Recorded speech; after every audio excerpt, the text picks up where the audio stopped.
This podcast was produced as a part of the project supported under Public Diplomacy 2020, New Dimension, being co-financed by the Ministry of Foreign Affairs of the Republic of Poland. The publication expresses the views of the authors exclusively and does not represent the official position of the Ministry of Foreign Affairs of the Republic of Poland. The agriculture is in Poland, in Europe, is very hot topic, and a lot of people are saying about the crisis, about the food crisis. And I was conducting a poll about this special year related to COVID in agriculture. So as you can see, we have a lot of problems in agriculture, and every year we have a new problems. And what is more, the changes in public policy, especially the problems related to new law, new regulations, would also create new challenges and new problems and new spaces for innovation in agriculture. And we have to remember that due to a shattered structure, the problem of implementation, almost everything in agriculture is very, very problematic. And you can say that two biggest problems of farmers are water, natural resources, water and access to land. And second problem is unfair position regarding processors, retailers. So the farmers have low bargaining power to negotiate the price of sold goods. And it's just the current landscape which create new challenges and new demand for innovations in agriculture. So how it looks like in the practice. So if we take a look on usually startups related to food sector, to agriculture, usually it looks like that we have some research or scientists which are working on something, usually with public grants. Very often we have activist enthusiasts, so I can say about it that it's some kind of hipster part of food and agri sector. And we have also a lot of programs, startups, mainly dedicated to reaching the funds from public sector. And usually this whole idea, this whole startup is based on a KPI established by some grants by the public sector. So the most common story is that someone established a startup, and after reaching the KPI, it has to last 2 or 5 years, obligatory due to taking the funds, and after it, the startup is closed. And due to this fact, you don't see the end users, the processors, the corporations producing the goods for farmers, for agriculture, and you also don't see the farmers. And we also usually saying that agriculture is very innovative in European Union, but we have to remember that, for example, companies like Bayer have bigger budget for R&D in agriculture than I think both maybe European Union in case of innovation in plant breeding. So you can see that very often the large corporations alone are more efficient and have bigger resources for innovations and R&D than even whole countries. And I think in the future, the corporations would be more and more important. So you can see that usually in the projects there is a lack of end users, and we can say that all of these three groups are usually not driven by market needs, and they usually are not driven by problem of farmers or processors. So usually in case of pure scientific research, we have usually KPIs related to, for example, university rankings, or some KPIs related to the position of department or institute. In second case, we have a lot of food enthusiasts or food activists, which are running with some idea that we would produce for example, tomatoes in the garden and it would be super extra and organic. In practice, it doesn't work in this way, that you have to gather a lot of special knowledge to reach the goals and produce the good products with large value added. And in the third case, we have a problem with that. We have a lot of projects only dedicated to reaching the funds from public sector without real impact on agriculture. So there is a strong need to base on reality. So in practice, because by internet, I'm very often called by some startups or people from ideas from agriculture, and I think in 95% I recommend to not doing it. And the other problem is that we have some startups in agriculture, but in practice, almost I think also 95% in practice of startups don't earn and fall after 2 or 3 years on the market, because the whole startups are based on idea inside the head of founders instead of real market needs of farmers and processors. And what is very important, why I underlined these 4 groups. Firstly, we have research and science academic sector. So usually agriculture based heavily on R&D. So it's impossible to make some innovations, especially in plant breeding, in agrotechnics, without very complex and very objective scientific research. So we have the proof that, for example, especially if we are more close to primary sector, to primary production, we have to show the evidence that this agriculture production is efficient. So because we are operating on the B2B market, farmer don't buy the goods because only of good marketing. He has to get some proof that, for example, this variety of wheat is generating more profit than the old one. And secondly, I think the most important part during creation of the innovation is farmers and advisors. Farmers, because there usually it's a very, very large gap between corporations, between public sector, between stakeholders and decision makers, and farmers, which are after, establishing new law, establishing new ideas, establishing new processes inside corporations. At the end, the farmers has to meet new regulation, and due to shattered structure, it's very hard to gather opinion of the farmers.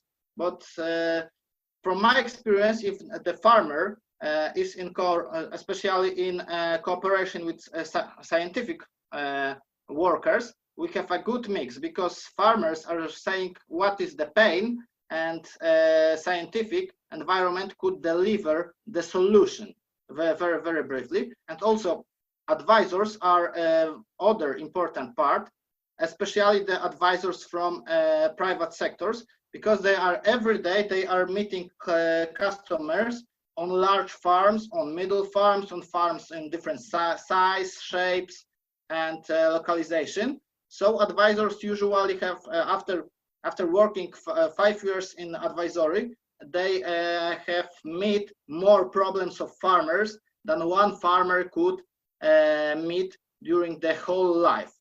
And I think it's the 2 parts are the most important in case of creation. But innovation without implementation, I think from my perspective, is almost worthless, because if we have, so someone would create innovation and no one is willing to pay for it, so it's useless. And if customer is not willing to pay for this innovation, the startup, the company, has nothing to spend to expand the market share, expand the market penetration, expand awareness of new, more efficient ideas on the market.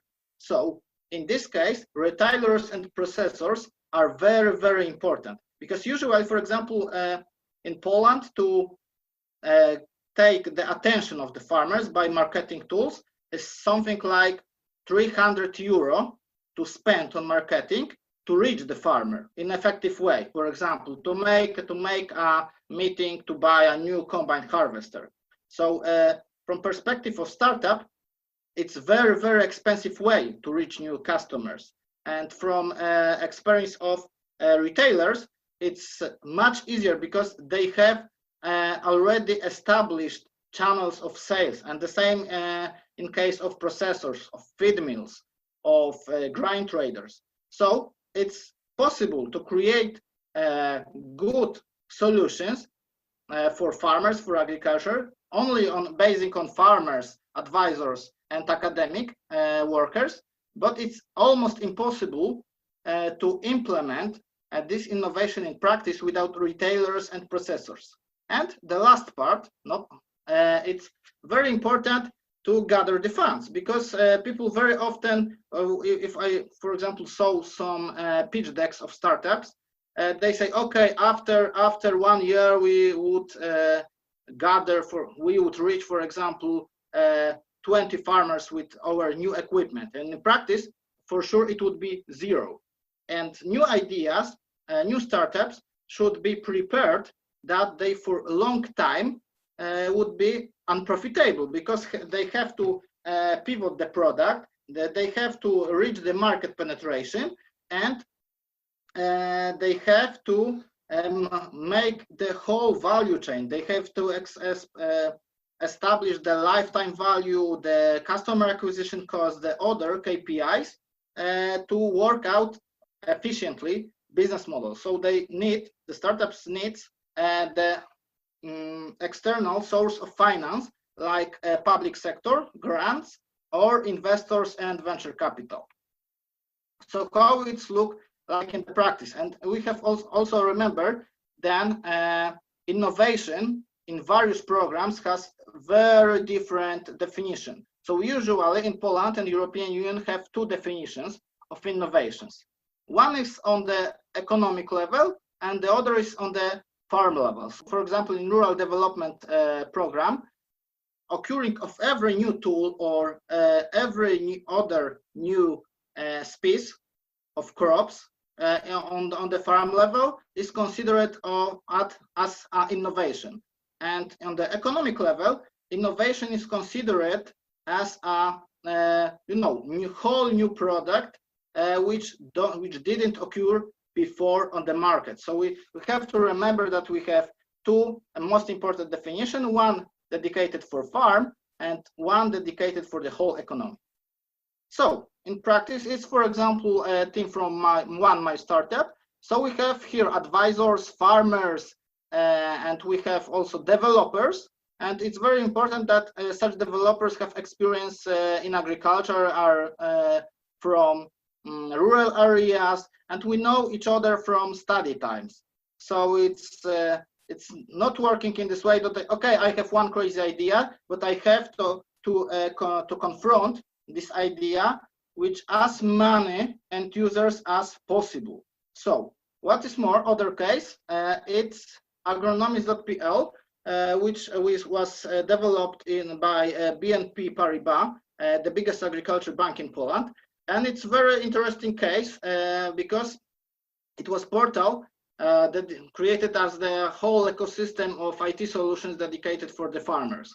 So for example, we were aware in the bank that there are some Polish startups on the market which are which are profitable and working at own, but maybe it's a good idea to buy services of these startups at bulk in large number and offer the farmers as some marketing tool or some retention tool.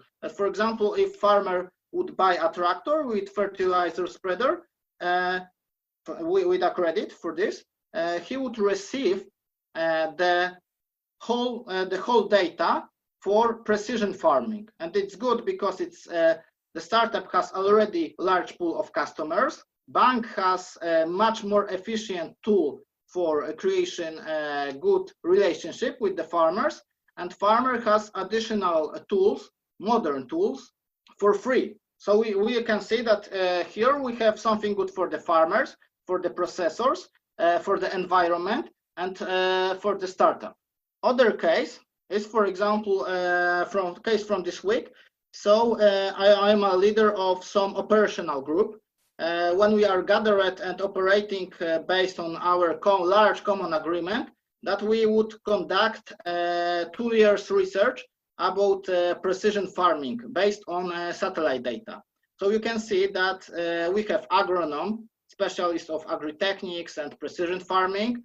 We have one person dedicated to manage this all documentation, bureaucracy, grants. We have 8 farms in different size, different region of Poland, in different ways of production, different crops, different agro-techniques. And we have startups with software developers, UX designers, and also with scientists. So you can see that in this case, we are working at every level of every pain point of innovation. So we have academic researchers. So we have people good at theory of innovation. We have farmers which are very willing to check if the theory is working in the practice. We have people responsible for all documentation of this. And in such group, we could very efficiently reach some grants, reach some funds for activity. So for example, in this case, we are proving that it's not necessary to gather some special farm of university, but we could reshape every field of every farmer in modern scientific test. So also we worked together to establish common principle that we don't want to hurt anyone, so we don't disrupt regular activity on the farm, and the farmers would be fertilizing the crops in a way almost as usual. But one important thing, everyone is taking care about the data. So every fertilization, every harvest, every square meter of field should be reported.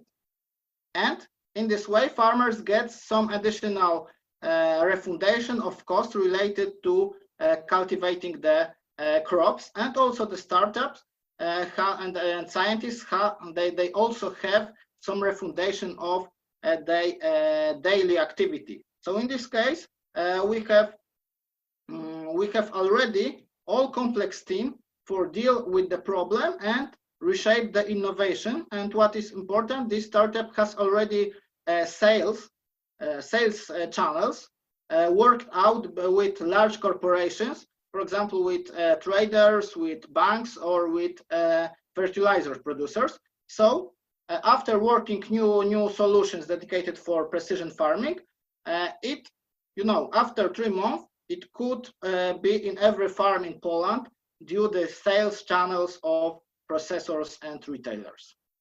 In Poland, we have EIT Food.